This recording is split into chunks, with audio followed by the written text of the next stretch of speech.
আল্লাহর নবী তখন বলে, হায় আমার উম্মত, আমার 23টা বছরের দিবানিশির এই মেহনতের কোনো কদর করলি না? 23 বছরের আমার এত কষ্টের কোনো কদর হলো না?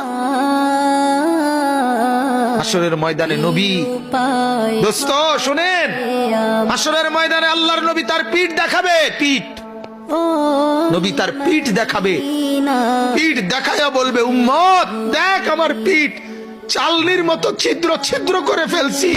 তায়েফের বাচ্চারা যখন আমার পাথর মারছে, ওই পাথরের আঘাত সইতে গিয়ে। সেদিন দেখবেন, পথের ধুলি, সেদিন বুঝবা যুবক,